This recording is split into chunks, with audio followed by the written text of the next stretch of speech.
As the year 1860 drew to a close, Savannah, Georgia was a city on the brink of war. This South Atlantic seaport town, built by slaves and wealthy from rice, cotton, and railroads, felt it had much to lose when Northern Republican Abraham Lincoln won the presidency that November. Shortly before Christmas, neighboring South Carolina voted to leave the Union and become an independent nation. The news was met with celebration at a huge rally at Savannah's Johnson Square a few days later. There were bonfires and rockets firing through the air, and speeches, orators just making these really fiery speeches. It really stoked everybody up and everything, and it was just an amazing time to be alive. Newly elected Savannah Mayor Charles C. Jones, Jr. sent a copy of Furman Servo's now famous drawing of the celebration to his mother in nearby Liberty County. The occasion has never had a parallel in the history of our city.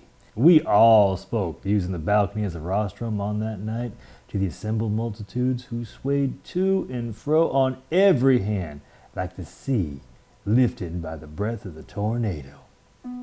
Georgia seemed ready to go to war should the United States military attempt to force South Carolina back into the fold. A huge flag carried during the fevered festivities in Johnson Square demonstrated the Savannians' point of view. And the symbolism here is that South Carolina has been separated from the federal government, symbolized of course by the eagle, and that Florida, Alabama, Mississippi, and Georgia are prepared to defend South Carolina should the federal government in any way try to forcefully bring her back into the Union. As the new year began, Georgia bounded headlong towards war. On January 3, 1861, acting on the orders of Georgia Governor Joe Brown, state troops seized Fort Pulaski, a U.S. military facility controlling the entrance to the Savannah River. The fort was just turned over to the Georgia militia without a shot being fired. I think they realized they were marching on a United States Army facility and they were crossing a line. So you might look at the moat as their Rubicon.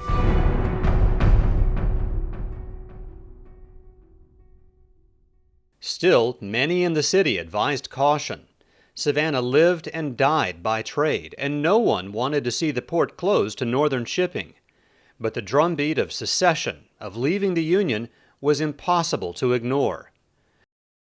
One man, prominent Savannah attorney and orator Francis Bartow, led the charge and helped convince his fellow Georgians to cut ties with the Union and cast their lot with South Carolina and other newly independent states. You got to think about who was orchestrating secession, and we can put the blame at the feet of Francis Bartow.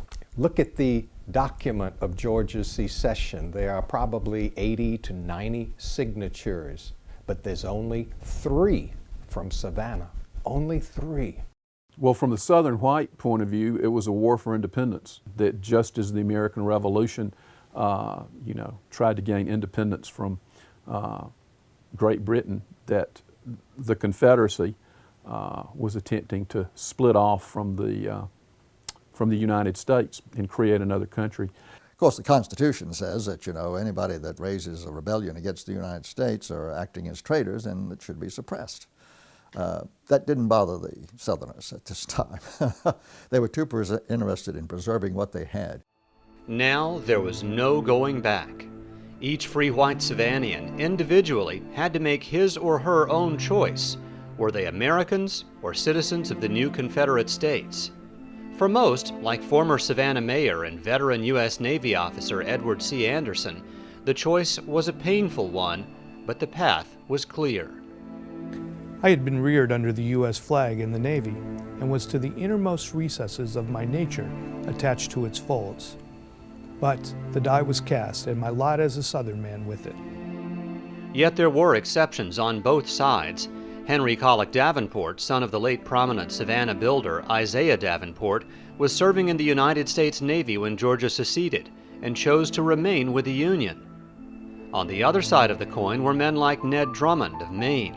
scion of a prominent anti-slavery family with connections that went all the way to Lincoln's White House. Drummond married a Savannah girl before the war and decided to put his marriage before his country. He enlisted in the Confederate Army and served the Southern cause throughout the war.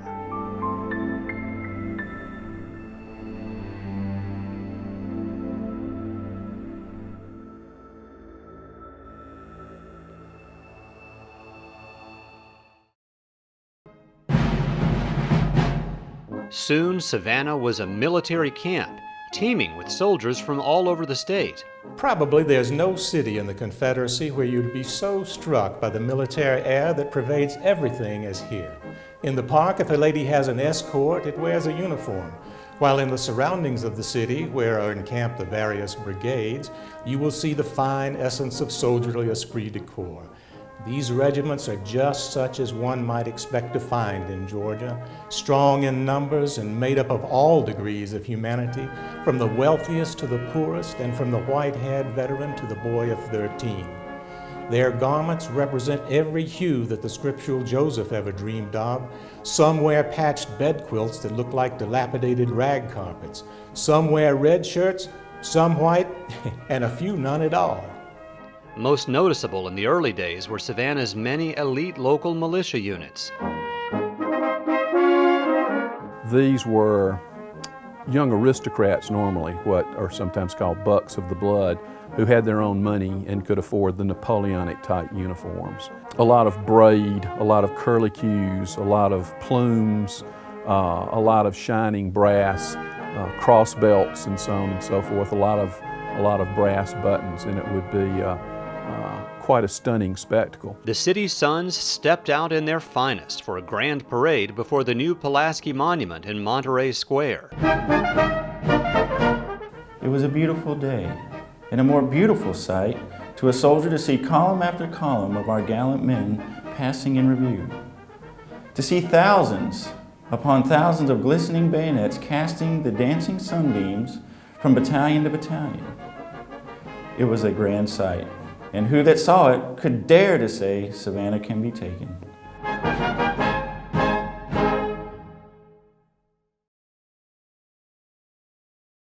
On the very same day, one of the South's most important leaders delivered a history-making address in Savannah that is still controversial today.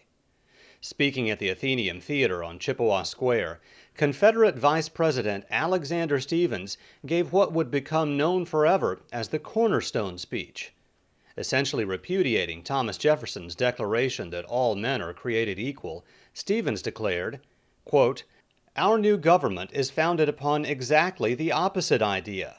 Its foundations are laid, its cornerstone rests upon the great truth that the Negro is not equal to the white man, that slavery, subordination to the superior race, is his natural and normal condition."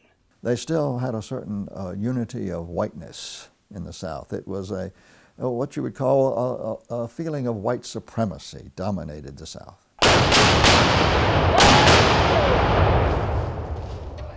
Soon enough, arguments over the causes of disunion were moot as the Civil War started in earnest. Confederate cannons opened fire on Fort Sumter in Charleston Harbor. Savannahans were thrilled. The papers ran a little ad for an excursion train from Savannah to Charleston for people to go up and watch the war, and it even had a special, a round trip for a one-way fare, and it sort of made the war seem like sort of a grand adventure. Among those drawn into the air of excitement was young G. Moxley Sorrell, who later rose to become the South's youngest Army general.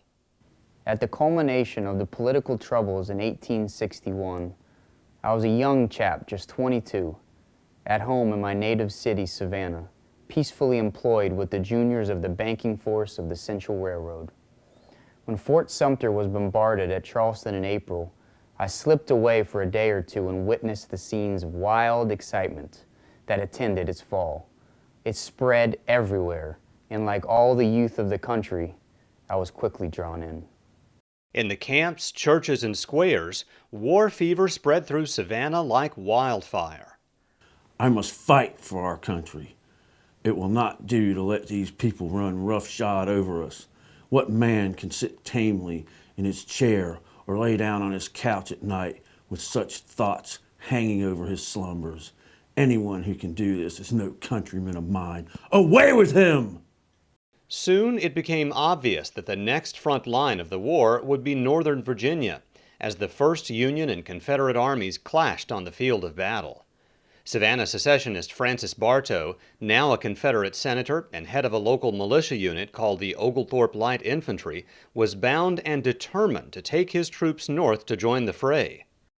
I had labored as much as any man in Georgia to effect the secession of the state. I had pledged myself to meet all the consequences of secession. I am bound, therefore, in honor, and still more strongly by duty, to be among the foremost in accepting the bloody consequences which seem to threaten us. Bartow, like a lot of other people, didn't want to wait around in Georgia. They knew that the forces were gathering for a march on Richmond from Washington, D.C., and so Bartow was ready to go. Bartow and his troops marched to the Central of Georgia Railway Depot on West Broad Street and boarded trains headed north. They were sent off with a grand celebration, and Bartow issued a now famous declaration. I go to illustrate, if I can, my native state. I shall go into that fight with a determination never to leave the field alive but in victory. And I know the same spirit animates my whole command.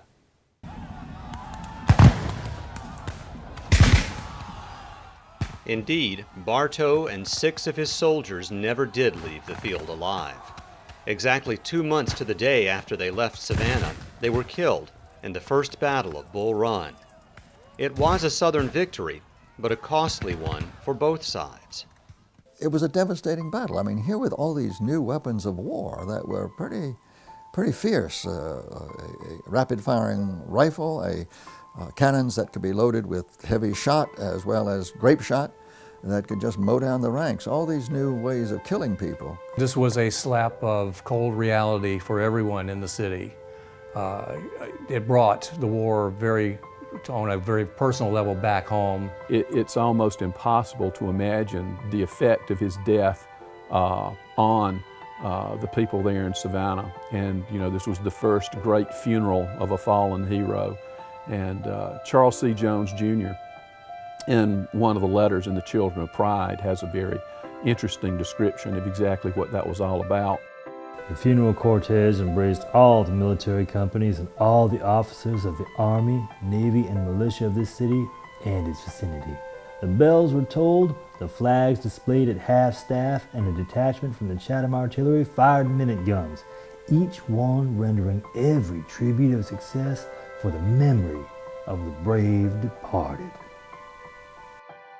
Among the sons Savannah lost in this first battle of the war was Lieutenant John Branch, an officer serving directly under Bartow. John's brother Sanford wrote home to tell his mother Charlotte the devastating news. My dear mother, I scarcely know how to begin this sad, sad letter. You must have heard of the terrible loss which has befallen us before now. I will give you the particulars as nearly as I remember them. Mother, just think of my horror to see John, dear John, reel and fall. I dropped my gun and ran to him. I got there just after the doctor, who dear John asked whether there was any chance or not. When told he must die, he replied, very well, he would die like a soldier and a man. With the assistance of friends, I carried him to the rear of the regiment. My poor brother lived about 3/4 of an hour.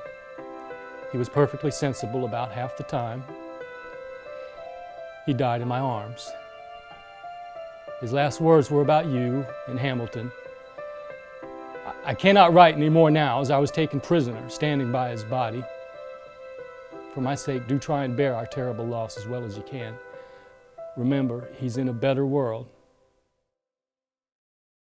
It took 6 long months for the remains of those 6 Savannah soldiers who served under Bartow at Bull Run to return home from the battlefield in Virginia. Incredibly, all 6 were Sunday school classmates at Independent Presbyterian Church off Chippewa Square. So it was here where the city honored them with a mass funeral on February 2, 1862.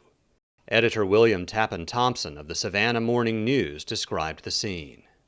It was no idle display, no ordinary occasion. For those to whom the honor was paid were no ordinary men. To those of us acquainted with the dead, with the scene and its history, how sad, how sorrowful it was to look upon all that was left of 6 brave, noble, chivalrous young men, friends at home, comrades in arms, slain side by side in one day on one common battlefield, and now born in one common hearse to a common tomb. The battle in Virginia showed both sides that the war would last much longer than either had thought. Savannians dug in, building earthen defenses on the marsh islands surrounding the city, as they anticipated the possibility of a Union attack somewhere along the South Atlantic coast. Camp life was miserable for a variety of reasons. Well, it was monotonous for one thing, and they'd be pulling incessant guard duty or fatigue duty. I've never been so tired of a place in all of my life. I get terribly tired of this old tent of mine. I didn't enlist in the Army to do nothing but dig dirt. The campsites around Savannah were horrible. The sand fleas and the mosquitoes and the humidity. It was very unhealthy. The troops in this area were suffering so heavily from malaria. I believe at one point a company that was stationed here, 80% of its men invalided with malaria at one time in the fall of 1862. But miserable camp life and poor health were the least of Savannah's concerns. In early November 1861, the expected Union attack came just up the coast at Port Royal in Beaufort, and it was a disaster for the South. The Confederates expected to win this battle. Indeed, the people around Port Royal came out and they got on with their picnic baskets, got on the verandas of some of the houses that overlooked Port Royal Sound to watch this battle, fully expecting a victory. The problem for the South lay primarily in the way the 2 forts guarding Port Royal were constructed.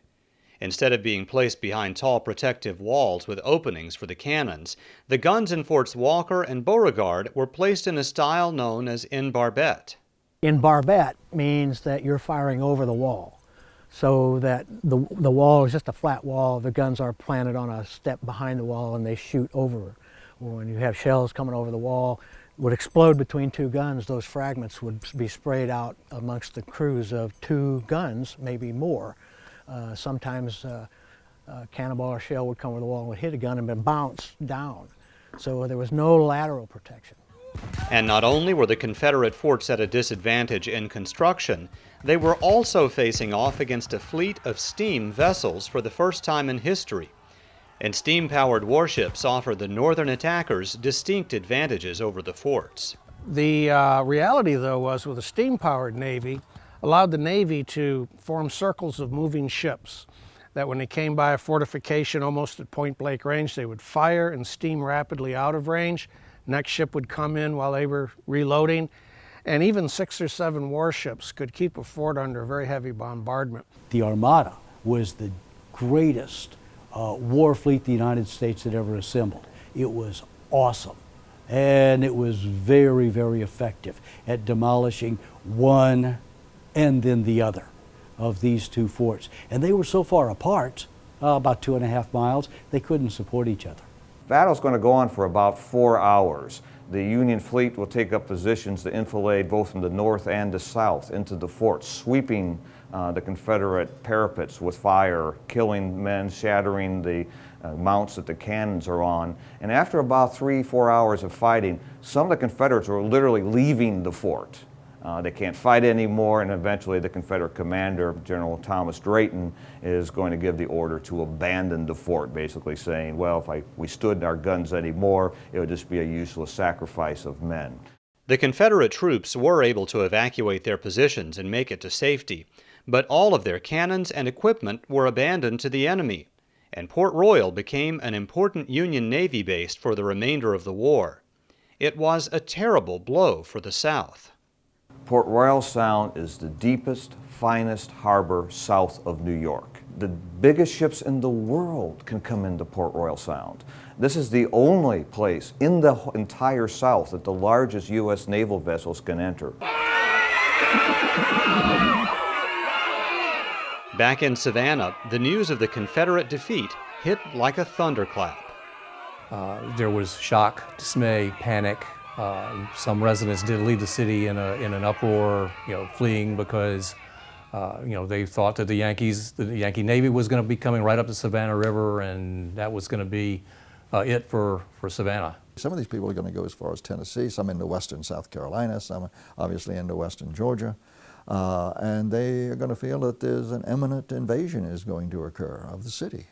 Fortunately, there was soon a cooler head in charge. General Robert E. Lee, who had not yet achieved fame as head of the Army of Northern Virginia, was sent south to command Confederate coastal defenses along the southeast Atlantic. Lee realized that more debacles like Port Royal were sure to follow if the Confederacy tried to defend all of the coastal islands where troops were stationed at the time. All of these men and guns and supplies that had been put out on all these islands were basically at risk. The U.S. Navy gave enough covering that they could bring troops in, they could land troops on any of these islands. They could basically lay siege to these defenses. So Lee ordered the outlying batteries abandoned and had forces concentrated around strong points like Savannah, which could more easily be defended. Confederate troops burned the lighthouse on Tybee Island to keep it from falling into enemy hands. There was one important exception to the new strategy: Fort Pulaski. Though the fort was 7 miles outside Savannah and would eventually be cut off by Northern troops, Lee knew it was essential to hold the fort to keep the Union Navy from bottling up Savannah and sealing off all traffic on the river. Furthermore, like almost everyone else in the North and South, Lee believed Fort Pulaski was impregnable. Because it was considered such a strong work that it would obviously slow down a Union attack, and there was not a real fear of it falling rapidly. There was no precedent for a fort of that construction to be rapidly reduced. Events would soon prove the legendary general wrong. Why? Because one visionary officer in the Union Army made unprecedented use of a new kind of cannon, the rifled gun. What makes this so special is that the inside of the barrel, rather than being smooth like a water pipe, has these grooves that are in the barrel, and the grooves run the length of the barrel and they twist slightly as they go down. So what made this so devastating during the battle for Fort Pulaski is that the projectiles fired out of this cannon pick up the twist of the grooves, and the projectile starts to spin, and the projectile comes out of the barrel with this tight spin, which makes it a very effective way to fly through the air. So the projectiles fired from these rifle barrels could travel farther, much more accurately, and with much more power than the old-fashioned cannonballs. In February 1862, Union military engineer General Quincy Gilmore began the creation of several artillery batteries on the north end of Tybee Island, across from Fort Pulaski. Laboring by night so their work would be camouflaged, the Federal troops did the back-breaking work of hauling the mortars and cannons on shore themselves. It took 250 men to pull a single 13-inch mortar like this one. When the work was finally done, Gilmore sent an officer to Fort Pulaski under a flag of truce to demand the fort's surrender. Confederate commander Colonel Charles Olmsted gave a quick and unequivocal answer. In reply, I can only say that I'm here to defend the fort, not to surrender it. At 8 a.m. on April 10, 1861, the rifled guns and mortars of the Federal batteries opened fire on the Confederate artillerymen in Fort Pulaski. Within a matter of hours, the Union rifled guns had pounded 7-foot-deep holes in the fort's brick walls. Even though Pulaski was bristling with more than 40 cannons of its own, they were mostly smoothbores, and could not fire accurately far enough to do harm to the Union gunners. It must have been horrifying because as these shells began to hit, they were sinking 18 to 20 inches into the wall. The whole corner of the fort was totally reverberating to the point that it shook some of the cannons off their carriages inside. I mean, it must have been raining death for those men inside.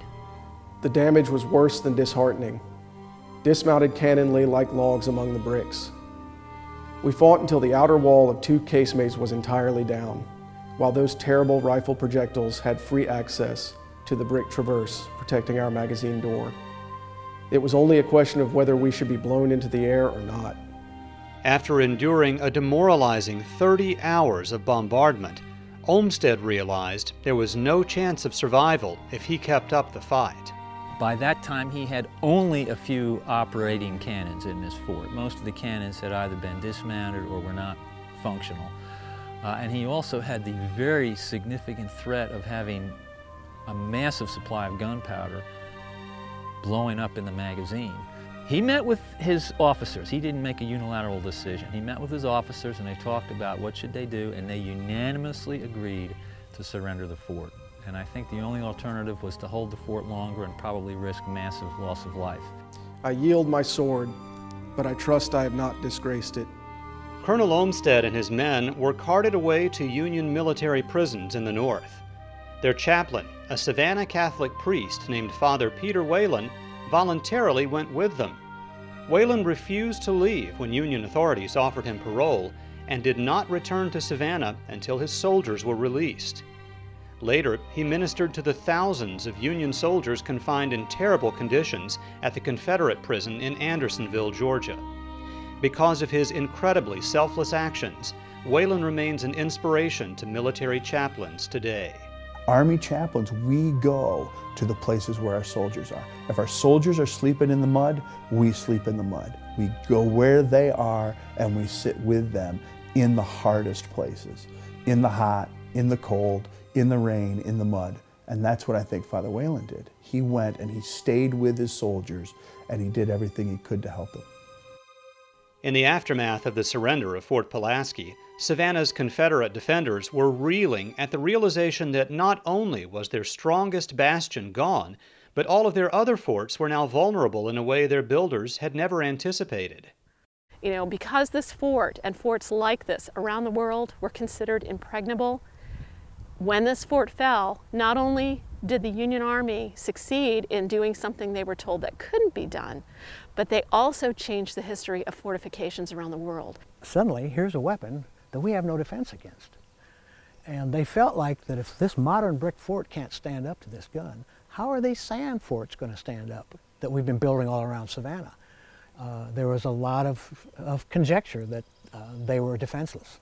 Some thoughtful Savannians, like George A. Mercer, were aware of the deeper ramifications of the battle. It is a mortifying and stunning blow. The whole system of warfare is revolutionized. Brick is no longer of any avail. The science of warfare has leaped a century forward, and all are behind the age. Others, like Charles C. Jones Jr., were simply angry and focused their rage squarely on Colonel Olmsted. I would have withdrawn what remained of my troops and blown the whole place to atoms. But there was little time to lay blame. The loss of Fort Pulaski posed a number of dire dilemmas for Savannah's Confederate defenders. What completely changes Savannah's position in the war. Once Savannah is sealed up with the capture of Pulaski, it ends its role as a blockade running port. What's more, the river was now open to Union gunboats all the way to Fort Jackson on the eastern edge of town. The Confederates had placed earthen batteries adjacent to and across the river from Fort Jackson, and they sunk wooden piles and other heavy obstructions in the water to block any Union advance. The Federal Navy did not come up to attack Savannah, so the deterrent defenses were 100% successful.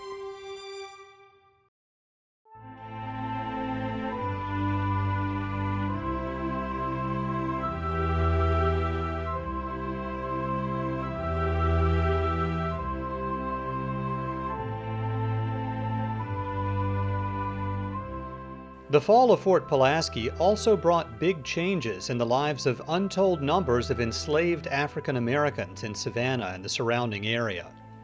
Union General David Hunter, who was in command of all federal troops in the area, issued a proclamation declaring all slaves in Georgia, Florida, and South Carolina to be free.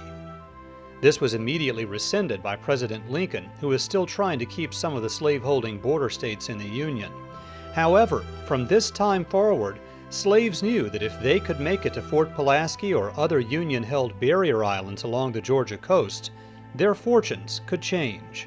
It was a little bit of Union territory that was considered free right after the battle. It did help offer them a chance to escape, to find work here, to possibly gather their small belongings together and buy passage on a ship to go north, where the actual true freedom was. General Hunter also began, without authorization from the government, to enlist newly freed African Americans as soldiers in the Union Army. He created a regiment, the 1st South Carolina Volunteers, composed entirely of black soldiers with white officers. It was the first time in the war that such a unit had been successfully formed. The most revolutionary aspect of the American Civil War was the enlistment of African American men in the Union Army. For the first 2 years of the struggle, they were prohibited by the North from participating. And it was only through their perseverance and their desire and courage and bravery that they opened the door to enlistment. Understand that during the middle and early part of that century, black men were not considered as human beings, that they did not possess the necessary amounts of courage and skill and bravery to actually engage in combat in the field of battle. So if you had the ability to fight, then consequently that meant that you were a man. So you had to actually prove your manhood. One of the most remarkable stories in the entire war follows the life of Susie King Taylor, a young enslaved Savannah woman whose family fled to St. Simon's Island. We know about her life because she wrote the only Civil War memoir authored by an African American woman. Susie married one of the soldiers in the 1st South Carolina and became a laundress for the unit, but she did much more than just wash clothes. Having learned to read in secret slave schools in Savannah, Susie passed her skills on to the soldiers and even learned some soldiering tricks from them in return. I taught a great many of the comrades in Company E to read and write when they were off duty. Nearly all were anxious to learn. I was very happy to know my efforts were successful in camp and also felt grateful for the appreciation of my services. I learned to handle a musket very well while in the regiment and could shoot straight and often hit the target. I thought this great fun. Susie King also helped treat wounded soldiers after battles and worked for a time alongside the famous battlefield nurse Clara Barton. It seems strange how our aversion to seeing suffering is overcome in war, how we hurry to assist in alleviating their pain, bind up their wounds, and press the cool water to their parched lips with feelings of only sympathy and pity. So she was there. She was one of the, not just an observer, but a participant in the most critical historical moment in the history of our nation. Above and beyond all else, all human beings, regardless of race, color, creed, religion, desire, need, want, and will sacrifice in and all for that one very precious commodity called freedom. And no one epitomizes that more than Miss Susie King Taylor.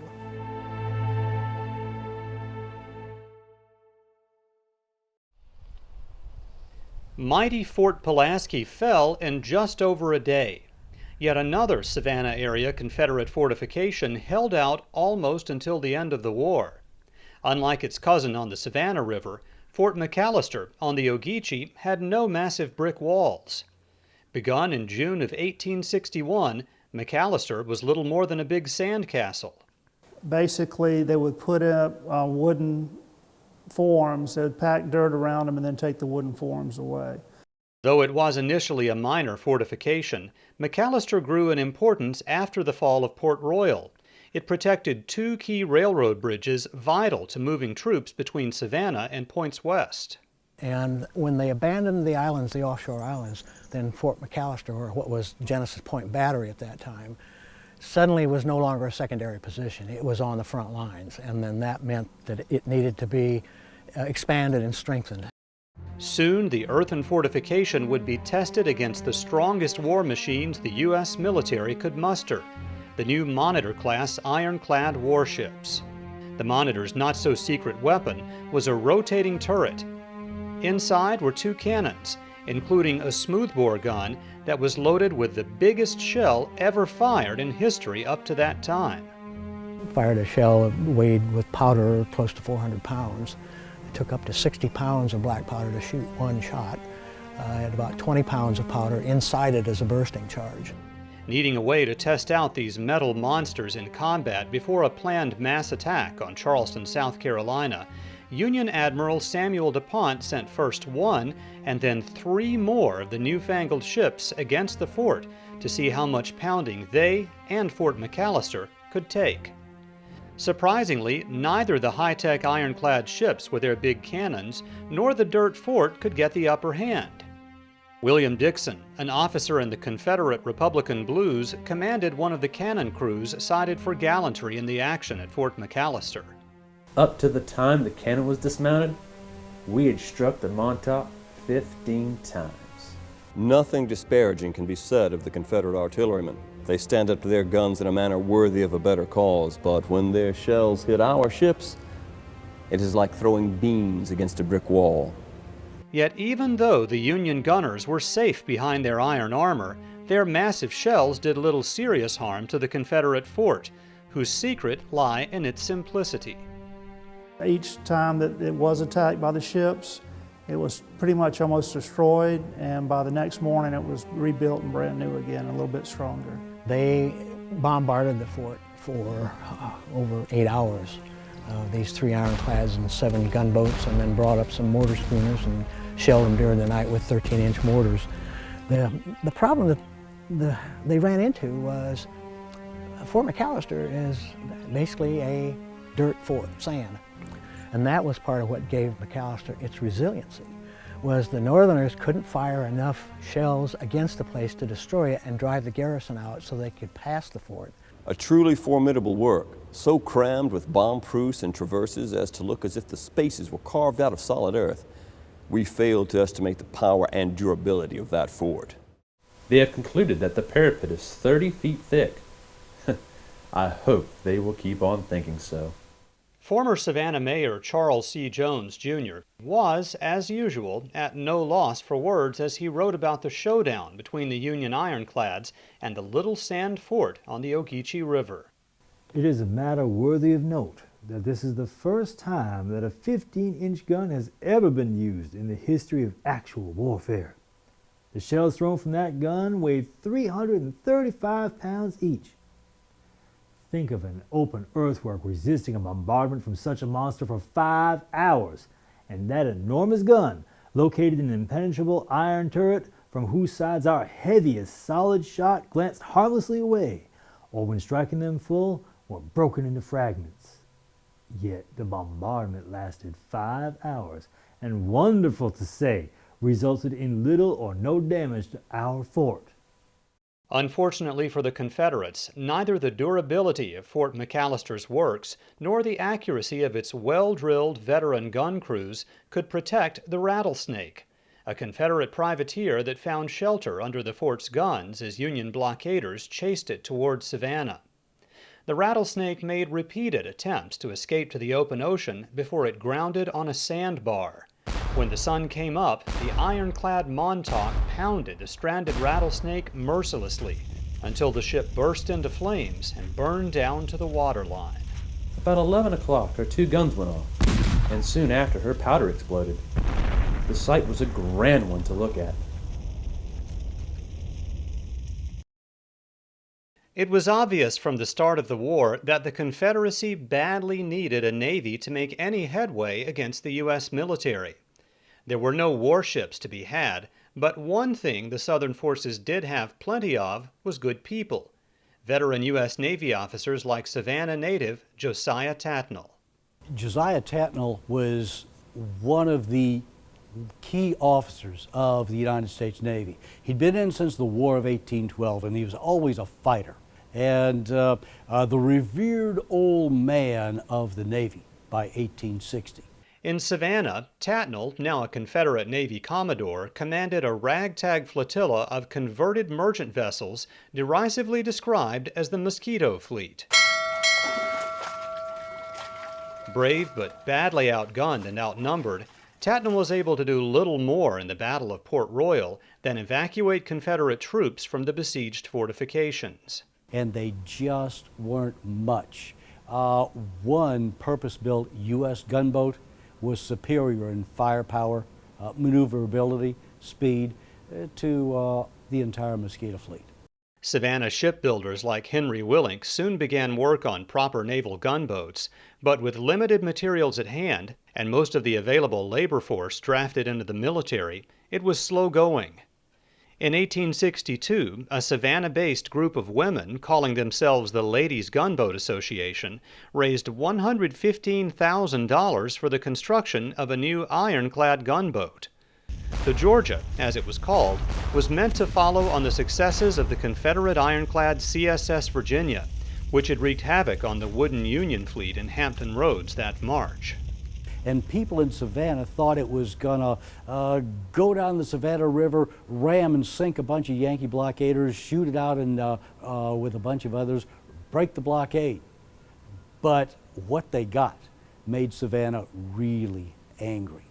What they got was a big disappointment.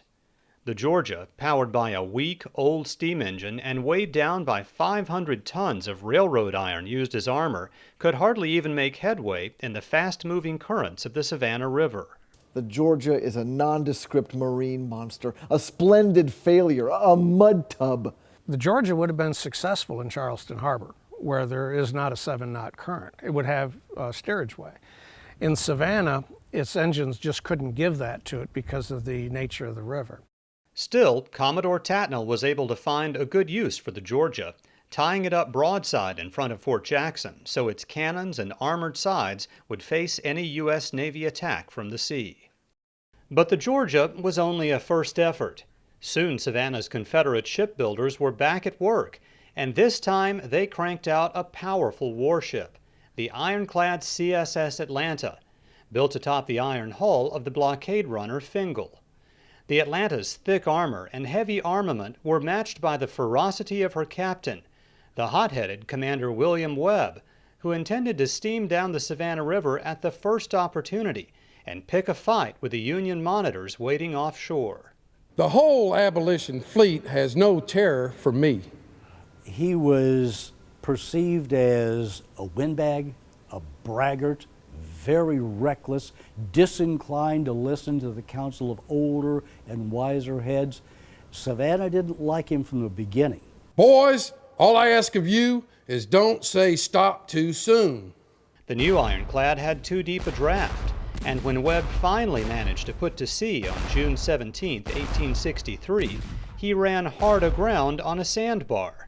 Stranded, with his cannon stuck at haphazard angles that would not allow the gunners to shoot at the enemy, Webb's ship was pounded into submission by the Union ironclads, and he was forced to surrender. They broke the Atlanta's armor, shattered all of that pine and wood backing behind it. Every shot just threw all that inside like a shrapnel charge, and it just destroyed the Atlanta's crew. The first shot took away the desire to fight, and the second, the ability to get away.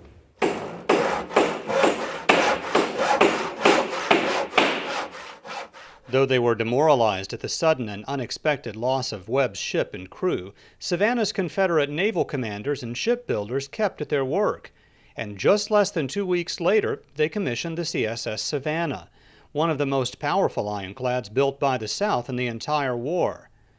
This warship never went to sea, however. Instead, she remained bottled up behind the Confederates' own river obstructions until the end of the war. For the men who served aboard the ship, living inside a poorly ventilated, iron-sided ship in subtropical Savannah was pure misery. There's not a dry spot below decks, including the bunks. A person carried below decks blindfolded would imagine himself in a swamp because of the dampness and steady trickle of water. During the summer, they moored it up at the city and quartered the men in warehouses because the heat inside the ironclad was just so debilitating. There was one bright spot in the Confederate Savannah Squadron's one-sided struggle against the U.S. Navy, and it came not from the construction of a new warship, but rather from a daring nighttime commando raid against an unsuspecting U.S. Navy vessel, the USS Water Witch. A young Confederate officer, Lieutenant Thomas Pilote, gathered 115 volunteers from the various Confederate ships in the river in the spring of 1864 and set out to capture an enemy vessel. They found their prey in Ossabaw Sound south of Savannah. We rowed quietly along with muffled oars, and now the undefined form of some black mass rising from the water's surface is seen for an instant. We all waited in breathless silence the next flash.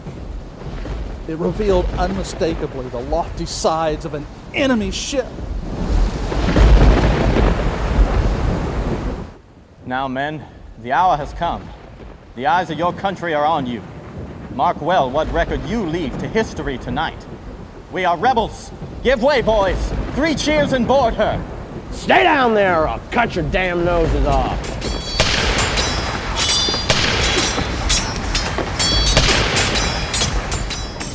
The Confederate boarding party had an immediate edge because most of the Union sailors were unwilling to fight. Their enlistment periods had expired, and the Yankees were angry they had not yet been sent home. And when Pilote's boarding party came aboard, the officers turned out and fought very valiantly, but very few of the crew did. The officers were really angry about this, and virtually every report they wrote mentioned with feeling the fact that the crew just wouldn't fight. The notable exception was Jeremiah Sills, a free black sailor who refused to stop fighting until the Southerners killed him. Ironically, the single black sailor in the Confederate boarding party, Moses Dallas, the pilot, also lost his life in the struggle. While the Union and Confederate armies would not allow African Americans to enlist, both the navies did this just as a matter of course. Being a sailor was so tough, such hard work, so uncomfortable and so dangerous and so low paying that if you could do this job, you're welcome to it. Also killed in the seizure of the Water Witch was the daring Lieutenant Pilote, who put the expedition together. In the end, his sacrifice was for naught. The Confederates were forced to burn the ship to keep her out of enemy hands when Savannah fell to the Union just a few months later, and the federal blockade of the Georgia coast remained intact. That blockade was taking a terrible toll on Savannah's economy. From the richest Savannians to the poorest, times were tough. That went through the flour, the sugar, the salt, everything shot up like that. People couldn't afford the basic necessities. The products that were available were just outlandishly priced. Eventually, the once bustling port became a shadow of its former self. Business has played out in Savannah. Things are getting worse every day. Our commerce is perfectly prostrated. Many are closing up their stores, and the few still open have depleted stocks and many empty shelves. A strange, mysterious, weird quiet reigns everywhere. Stagnation and paralysis obstruct the channels where business briskly flowed. The whole town, everything seems to have halted in the precise attitude of one who, holding his breath, is listening all agape for some undefined announcement to be made. But as bad as wartime life was for white Savannians, it was only that much worse for Savannah's blacks. The first Tuesday of the month at the county courthouse, on the steps of the county courthouse for 75 years, slaves were sold there in the shadow of Christ Church. In Johnson Square, ringed by banks and ringed by giant hotels that held these men who came to town to buy, human chattel. Lifestyles for enslaved people in Savannah varied greatly based on the type of work they performed. With the rice plantations, there was a labor system used called the task system. And so with the task system, enslaved people worked for until they got their task completed. So they worked for a certain amount of time. When you complete your tasks for the day, when you've harvested whatever you need to harvest or plant whatever you need to do, once you're finished, then you're done with your day, whether that's by sunset or before. Whenever you're finished, and then you have the rest of the time to do what you'd like to do. Maybe plant a garden so that you can then take those items from the garden and then sell them later, or whatever it is that you do. It's your time, as opposed to on a typical cotton plantation where the gang system is used, which is a different system of labor where you're working with other people in a gang, so to speak, and you're working literally from sunup to sundown. In the city, the situation was very different. Blacks and whites in the city were used to living together. In urban centers, enslaved people lived very much in close proximity to their owners. The so-called slave quarters would have been, just a few feet from the house. Surprisingly, many black Savannians were enslaved not to families or individuals, but to industries, or even the city itself. The Central of Georgia Railroad in 1850 owned 123 people. If you were an enslaved person or a free black and you were in the city jail here in Savannah for a year and a day, you became the property of the city of Savannah.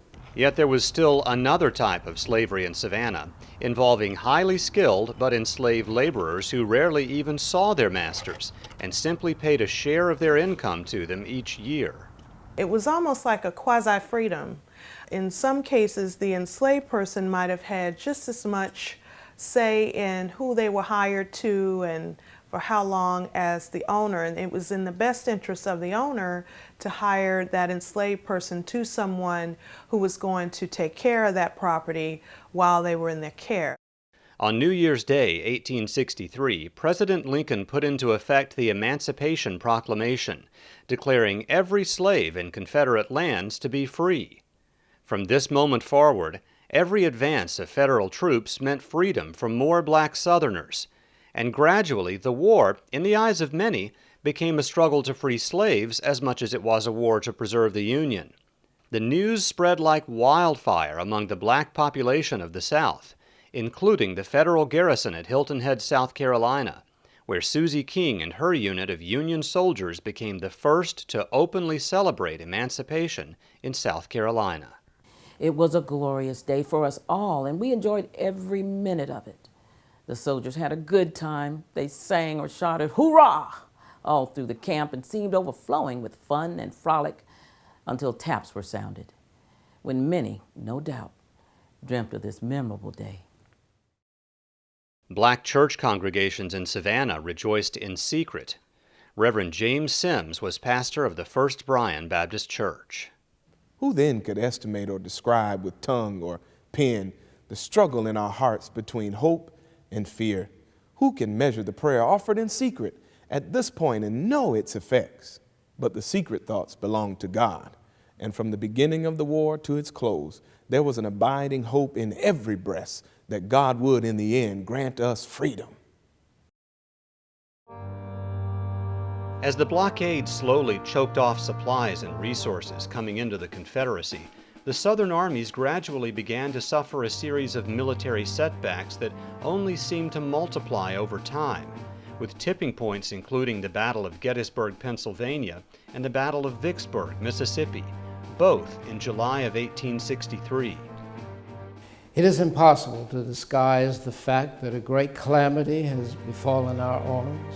Since the fall of Vicksburg and the Battle of Gettysburg, serious apprehensions are felt for our future destinies. We seem to stand appalled and know not where to look for a guiding hand or which way to escape. It is a simple proposition that if these indecisive battles continue, we, in the end, must be overcome. I believe that nearly all the people here think we are whipped. And I think we are whipped. Most of us have come to the conclusion that we have enlisted one time too often for our own good. The war's reverses took a terrible toll on Savannah, as each month dozens of local men were wounded and killed in battle. It was almost more than many mothers and sisters could bear. I was wild with apprehension. What would be the fate of my child, in whom every hope of my heart was centered, and to whom I looked in later years for comfort, happiness, and protection? At one moment I pictured him wounded, bleeding, dying. After losing her eldest son, John, in the war's opening battle, Charlotte Branch feared the worst for her middle son, Sanford, who was fighting with General Lee's forces in Virginia. Then came news that Sanford had suffered a terrible wound at Gettysburg and had been left behind on the field. Sandy wrote to his mother weeks later. My wound continues to improve, but I've had a tedious time of it for 75 days without ever getting off my back. If I live, I never want to go near a hospital again. I am perfectly disgusted with hospital life. A day seems like a week. Do write as often as you can, for you cannot imagine how much pleasure your letters give me. Remember me in your prayers, dear mother. I feel as if that will do more good than all the medicine in the world. Oh, my child, how desolate I feel. My children have been my all, and how can I live without them? Let us continue to beg God's blessing on us as a little family and supplicate Him to be merciful and reunite us very soon. If I could see you and Hammy together again in our quiet home, I should be so happy. The Branch family's story had many echoes in countless other Savannah homes. Left with little else, many Confederate Savannians turned to their faith to guide them through this dark and uncertain time. Over our country hangs a dark impending doom. Yet if God be for us, what have we to apprehend as a nation? Individual suffering we must expect, but I am sure our Confederacy will yet come gloriously out of the fires. Our cause is too holy to be in serious peril. We must prevail. So just, so noble a cause cannot perish. There is much in the dark future to make a patriot sad, but he should not despair. If we love liberty, if we are firm and true, we shall yet pluck independence from the dangers that beset us. Though the Confederate cause rang out from many a pulpit in the city, no one trumpeted it more loudly or insistently than Stephen Elliott of Christ Church, the presiding bishop of the Confederate Episcopal Church. And so for Elliott, he saw everything that happened as being something that God would use in order to chastise us or to build us up, to challenge us, to test us. And so war for him was that exactly. Here we are, engaged in one of the bloodiest wars on record, pressed on from every hand with the enemy at our very doors. There is nothing left to do but to follow the example of the psalmist, and crying to God to give us help from trouble, to acknowledge that vain is the help of man. There were days of humiliation, fasting, and prayer that were called on by the President of the Confederate States, and he would be the chief speaker for those in Savannah. And on those occasions, he would speak very directly about the cause, about the rightness of the Confederacy and what they were doing. He was very clear on those occasions in particular that God was on their side. We are fighting to drive away from our sanctuaries the infidel and rationalistic principles which are seeping over the land and substituting a gospel of the stars and stripes for the gospel of Jesus Christ. Shall we, for the sake of peace, think for a moment, even a moment, of returning to the embrace of such a union? God forbid. Let us learn at once the stern truth that we have no country until we make one. We can never go back to that whence we came out. We should not recognize it in its present garb of tyranny. But no one, it seemed, was more convinced of the justness of the Confederate cause than Savannah's women. We are enlisted for the war, not to fight, but to knit. We intend to work until the last gun is fired. When everyone else in the city seemed resigned to defeat, Savannah's ladies volunteered to serve as nurses in military hospitals, and even organized themselves into groups to produce cartridges and other supplies for the Confederate Army. God bless our patriotic women, what champions of liberty they are. They make the soldier's uniform and equipment. They inspire him with courage and chivalry. They give him the flag he would die rather than disgrace. They pray for him in the field, shelter and nurse him when sick, surround him with comforts and kindness when he lies wounded and dying. The ladies of Savannah are not idle. They are daily engaged individually and together in the preparation of cartridges for muskets and for cannons. Thousands have already been made by them, and their labor has just begun. Others are cutting out and sewing flannel shirts. Others still are making bandages and preparing lint. Their interest and patriotic efforts in this our cause are worthy of all admiration. The pages of Savannah's two competing newspapers, the Morning News and the Republican, also offer a telling glimpse into the mindset of the city's citizens during these trying days. But come war, come famine, come extortion, come anything but the wrath of God rather than reunion with the North. Reconstruct the Union. When light has learned to dwell with darkness, truth with falsehood, honor with dishonor, justice with fraud. No, my countrymen, dismiss all thoughts of reconstruction, for that is impossible. Soon, Savannah's Confederate citizens were to receive thousands of new neighbors, and they were not a welcome addition. Hundreds of captured Union officers were confined in the shadow of the massive live oak that still stands on Forsyth Park's northeast corner. And roughly 5,000 federal enlisted prisoners were confined in a stockade beside the old city jail at the southwest end of Forsyth Park. And this jail was a large compound that stretched along Hall Street, Barnard, Gwinnett, and Whitaker. It was a very Gothic-looking building with crenellated parapets and towers, and it looked as scary as one would wish. The jail compound is walled up with a wooden fence, and a concrete trench is cut across the center where well water will spill over so they can drink out of a trough. The place is covered with tents, and thousands of men are piled in there. I visited the stockade this afternoon and was shocked to see the pitiable conditions of the prisoners. They were dirty and half-clad, and altogether the most squalid gathering of humanity it has ever been my lot to look upon. They are the most miserable, degraded, ragged, filthy wretches your eyes ever beheld. They kept coming. Anderson had to pull people off guard duty at the other sites around, all the forts around the city, guarding the river, to come in and help guard these prisoners. Prisoners began dying on him in his hands. He couldn't get him the right medical attention. He couldn't get him food. He couldn't help him. Yet as bad as Confederate commentators make the confinement sound, Savannah was apparently still a drastic improvement over conditions in Andersonville and the other places where the prisoners came from. So great is the contrast between our treatment here and at other places that we cannot but feel that fortune has certainly smiled kindly upon us for once. This is truly the oasis in the desert of our prison lives.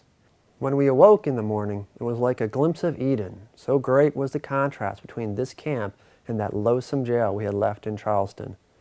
By climbing into the trees, we had a good view of Savannah, with the fine Pulaski monument rising from a square of green in the center.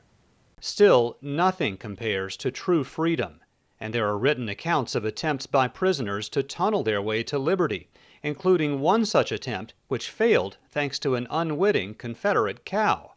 The work was progressing finely when, in the afternoon, a cow who was passing over the tunnel broke through and was unable to extricate herself. The rebels, seeing her in difficulty, came to the rescue and discovered our work. That poor, stupid cow had brought to light by mere chance what rebel scrutiny had failed to discover. There were no blessings for the cow that day, at least not within the stockade. By far, the richest chronicle of life for the Union prisoners comes from Private Robert Knox Sneden, one of the POWs who kept a secret diary with hundreds of colorful details of drawings of the things he saw during the war. Sneden is valuable for Savannah in that his images are either the only or one of the, some of the very few drawings of what that prison looked like. And prior to Sneden coming to the surface, no one much knew what the prison camp looked like. He has a map of the camp. He has a drawing of the prisoners spread out in the camp. And then his descriptions of Savannah, I think, are quite remarkable as well. That it was as if he had a video camera and he was recording and doing a narration as he was recording, because he goes into detail, more detail than most narrative accounts of the Civil War. The city itself looked beautiful, embowered in trees, with the numerous church steeples clear against a cloudless sky. As I was dressed in many respects similar to the Confederate officers, I was taken for a rebel officer of some kind, when in fact I was the only Yankee in the city. I put in an appearance at the dinner table of the Pulaski house today, and was not quizzed by the boarders, or even asked what rebel regiment I belonged to. I therefore made application for a pass, which would enable me to go anywhere within the city limits. I received my pass today, but Fort Pulaski was too far away for me to escape there. Some days ago, I obtained a map of the city and its environs, and with the help of a rebel doctor who visits the forts and batteries often, I marked these places down, and from it constructed a map showing their positions and strength. I gave him the printed map in return for information he gave me, and hid the duplicate in my clothing. There was little or no business going on, and the people were few in the streets. Nothing doing in the wharves either, where vessels lie tied up, deserted by their crews. I heard that there was about 50,000 bales of cotton in the city, and many of the prominent men were leaving for Wilmington or going south to St. Augustine to be out of Yankee reach. There is an open market here where black hucksters abound, bringing their vegetables and other goods in by small, mule-driven carts. This morning, the military made a raid on the premises, and all the blacks found there were taken to go to work on the fortifications outside the city. Ironically, there were actually a few hundred Confederate POWs imprisoned just a few miles away from their Union counterparts in Forsyth Park, in Union-held Fort Pulaski. Known as the Immortal 600, these rebel officers were being held under terrible conditions, with little food and few provisions. Of course, they were not given any pillows or blankets, and it was in the dead of winter. Savannah is damp, and the wind blows continuously out here on the islands. And so these men had it very badly. They froze, they were very cold, very hungry for that time period. In a cruel twist of fate, Sanford Branch, now healed from his battlefield wound at Gettysburg, was locked up with this group at Fort Pulaski, just a few miles from his home, family, and friends in Savannah. Even more heartbreaking for Branch was the fact that he had been one of the Georgia soldiers who seized Fort Pulaski from the U.S. military back in January of 1861. Branch was at least able to write home to his mother Charlotte, who was just out of reach. At last, I am again on the soil of my native state, although still a long way from home. We arrived here yesterday after having been on board the ship for 3 days. I cannot say I enjoyed the trip as much as former visits to this post, nor do I like being domiciled here. If one can judge from appearances, I should say we will spend the winter here. My darling child, it is with a nervous hand and with much excitement I write. I feel that you are very near your home, and I long to fly to you. Oh, how I long to clasp you to my heart. All your friends are hoping you will be exchanged very soon. You must indeed feel strange at Fort Pulaski, that place where you have spent so many pleasant hours and where you enjoyed the society of some of the noblest men that ever lived. God bless you, my son. And oh, may we soon meet and savor the joy of being again together in this life. Most devotedly, your mother, C.S. Branch. On December 5, 1864, Sanford Branch received a parole from the federal authorities and was allowed to return home to his family in Savannah. He had been gone for 3 long years and a prisoner of war for 17 months. He's never quite the same again. His health is broken. Mentally, he's fine, but he just doesn't seem to have the will to really want to go on.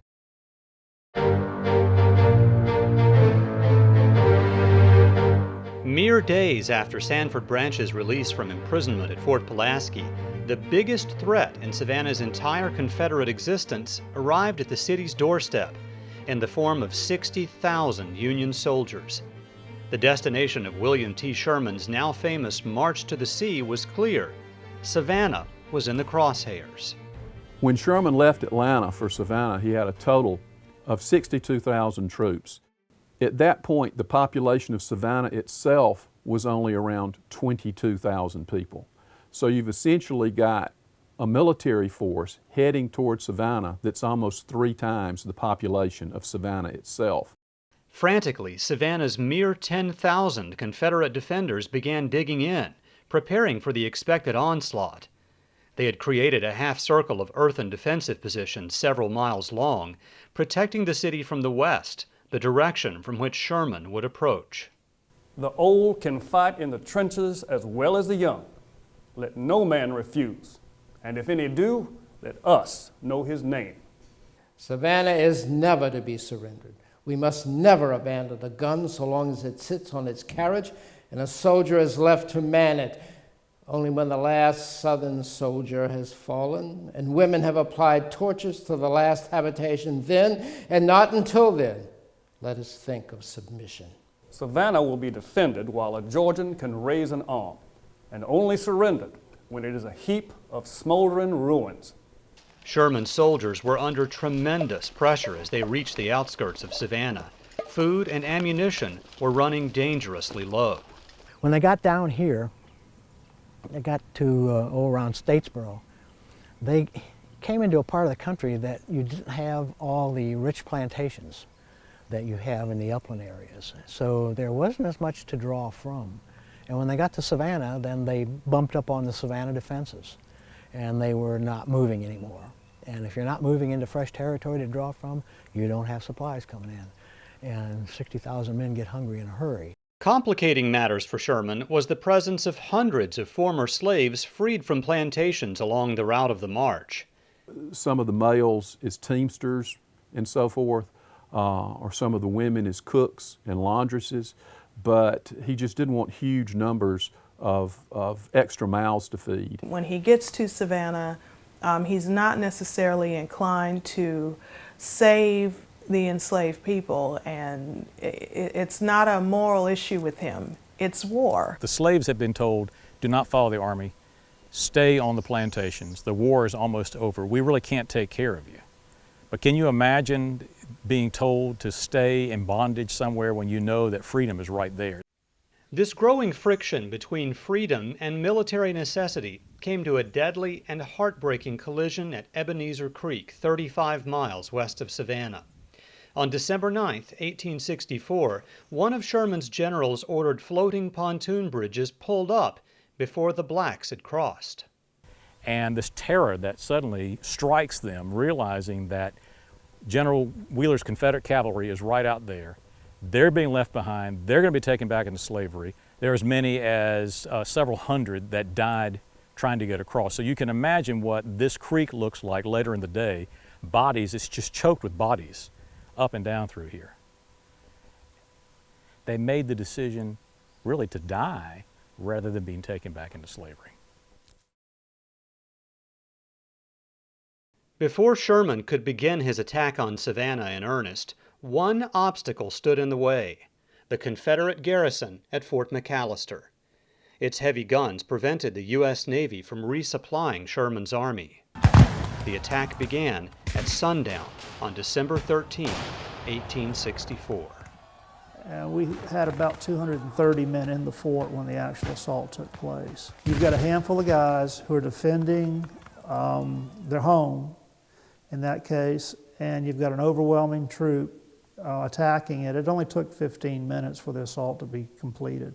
From the time they broke from the tree line to the time they were over the walls and in the fort was only 15 minutes. The fighting was terrible for a short time as we drove them from one bomb-proof to the other. The fighting was desperate and deadly. The Confederates succumbed only as each man was individually overpowered. The Confederates put up a good fight, and they put up an excellent fight. Each one had to be knocked to the ground and his weapon taken away from him. They never did surrender. The fort was captured but never surrendered. With McAllister in Federal hands and new supplies of food and weapons at his disposal, Sherman turned his full focus on the city of Savannah itself. On December 17th, the fearsome Union general issued a demand to Savannah's Confederate commander, General William Hardee. General Hardee, I have received guns that can cast heavy and destructive shot as far as the heart of your city.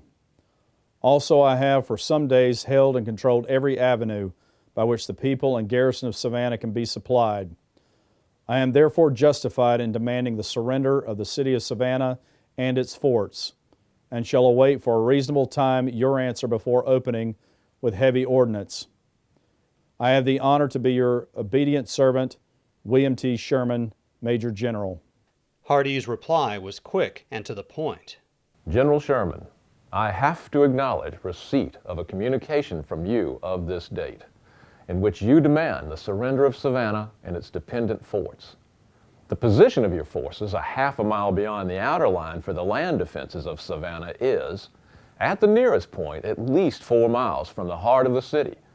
That and the interior line are both intact. Your statement that you have for some days held and controlled every avenue by which the people and garrison can be supplied is incorrect. I am in free and constant communication with my department. Your demand for the surrender of Savannah and its dependent forts is refused. I have the honor to be, very respectfully, your obedient servant, William J. Hardee, Lieutenant General. But secretly, the Confederate general hatched an audacious plan to move his entire army out of the city right under Sherman's nose so it could join up with Confederate troops in the Carolinas and try to turn the tide in the war. The fact of the matter, he realized that they couldn't withstand these 60,000 battle-hardened veterans who were facing them. Hardee had 10,000 troops, poorly clad, poorly shod, poorly fed, poorly armed. Hardee's engineers effected the Army's escape by means of a floating bridge, similar to the one Sherman's troops used at Ebenezer Creek across the wide Savannah River. But lacking the resources of the Federal forces, the Confederates made do with what they had at hand. The pontoon bridges are normally made so the pontoons go this way and the bridge goes this way, and they've got quite a bit of stability. But there were so few barges, they actually put them end to end, and it was quite tippy. Leaving behind a few men to tend the fires, taunt the Yankees, and make it seem that the trenches were still occupied, Hardee and all of his troops crossed the floating bridge and made their escape.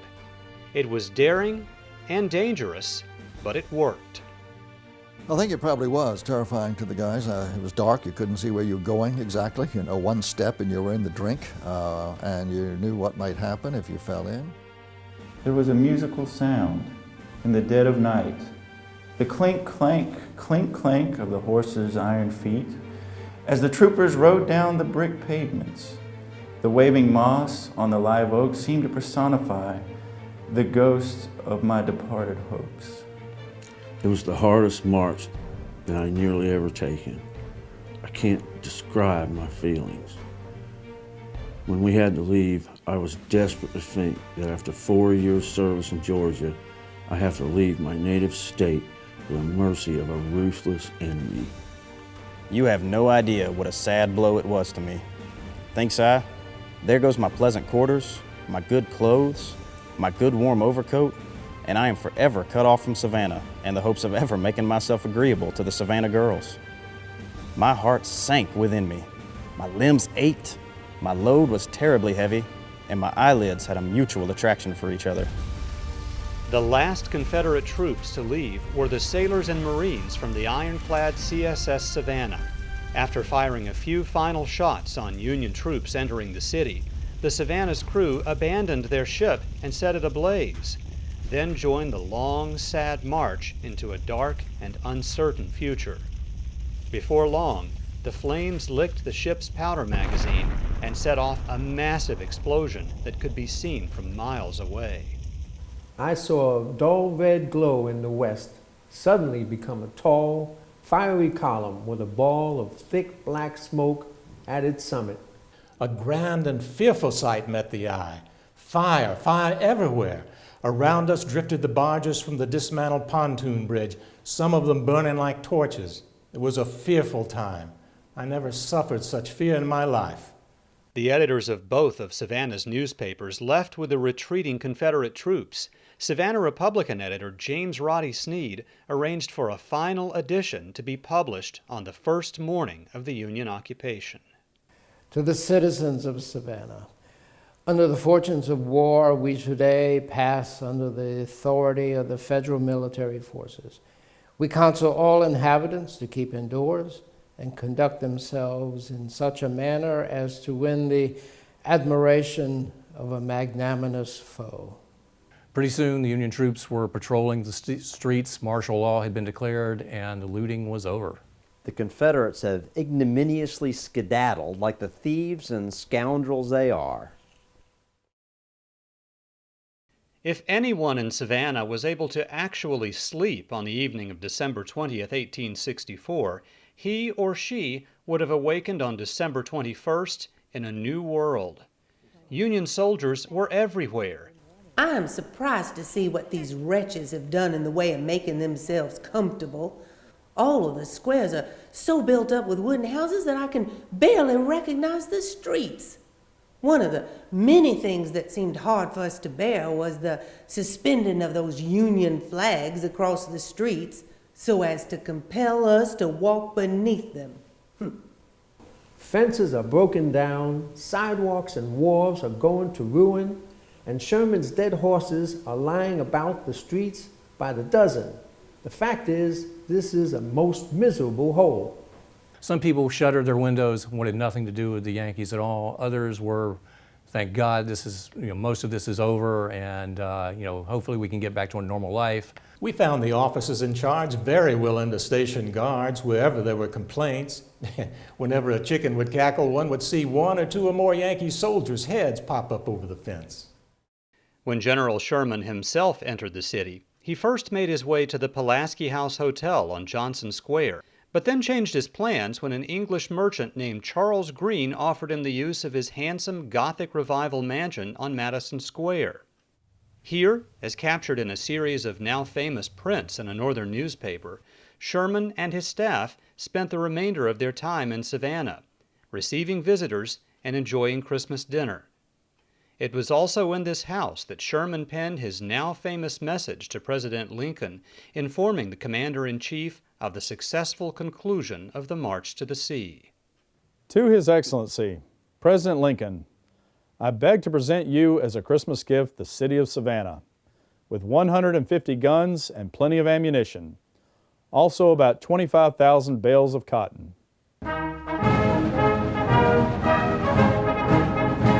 On December 23rd, as military bands belted out patriotic tunes, Sherman put on his best uniform, mounted his horse, and watched as his army marched past the Customs House on Bay Street in triumphal review. The parade sent a clear message to Savannah that the Yankees were here to stay.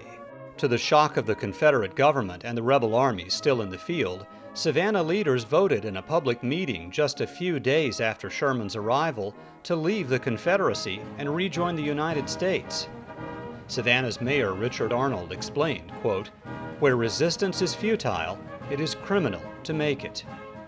Soon, food aid and other supplies began arriving on ships from the north.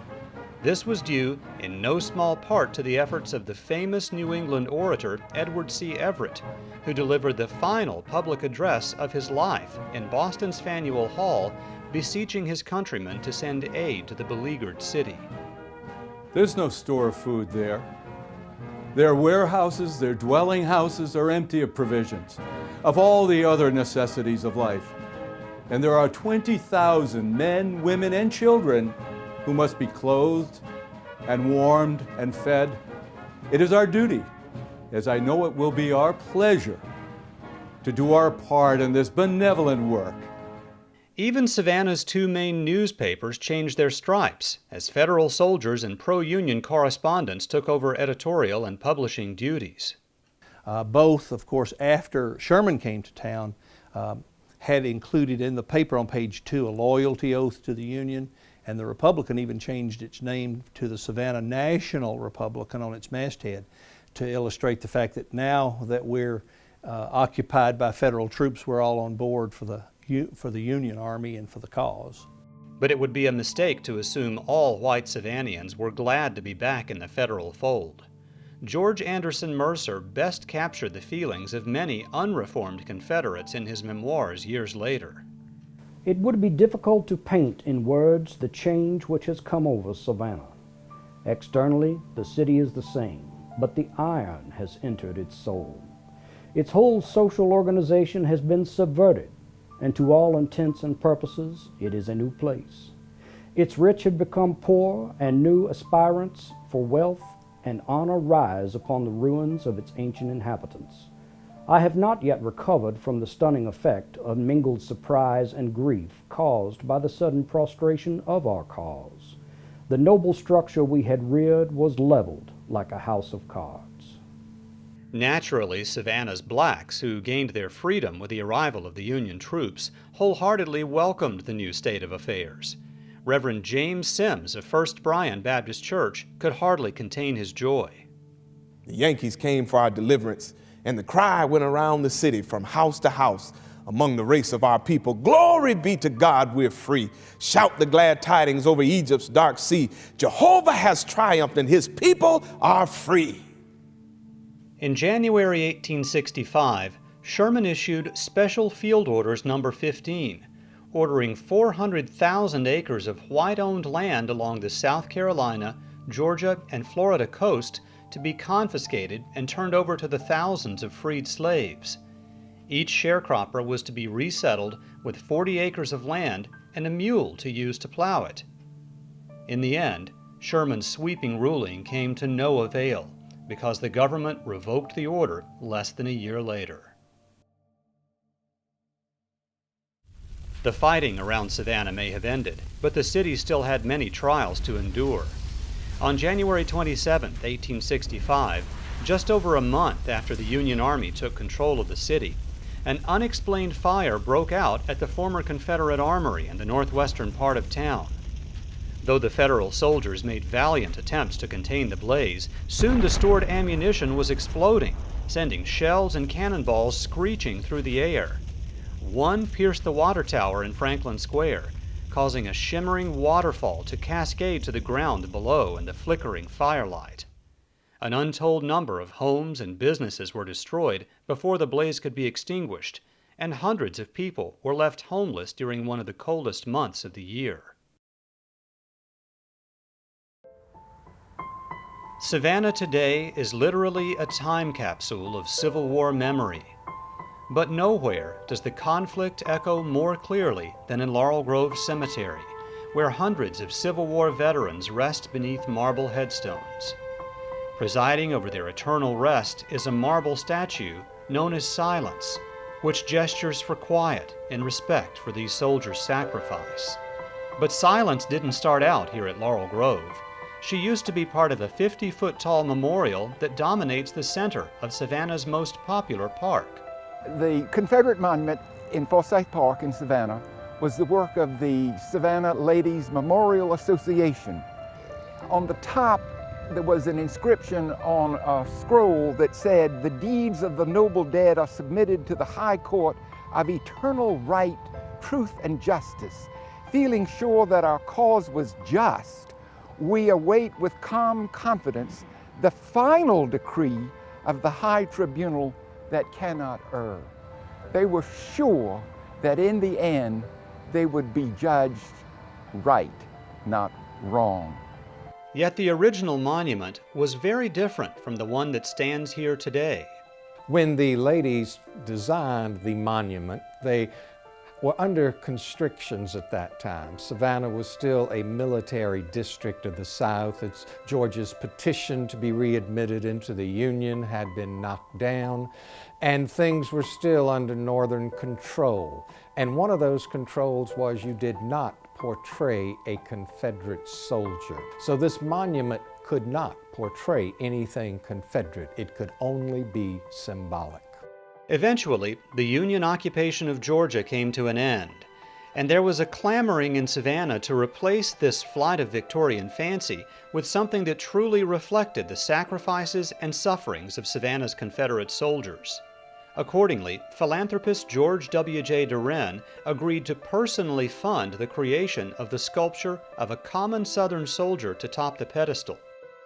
The new statue arrived in 1879. Its face was modeled after Savannah soldier A.S. Bacon, but the uniform belonged to none other than Hamilton Branch, the youngest of the three brothers whose stories seem to intersect with every major event in Savannah during the Civil War.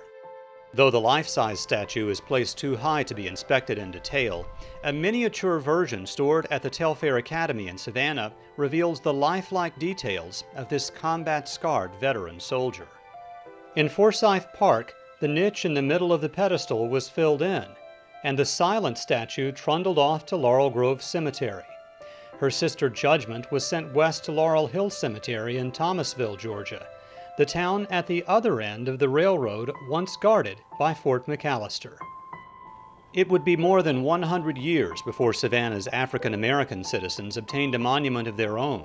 It depicts a modern-day black family, the chains of slavery lying broken at their feet. In a sense, all Savannians were victors in the Civil War because our nation emerged whole and grew stronger than before. But in another sense, we all lost as well, with hopes of independence on one side and hopes for true freedom on the other unrealized, and thousands left physically and psychologically broken. Today, the war serves as a stark warning to never allow this kind of tragedy to occur again.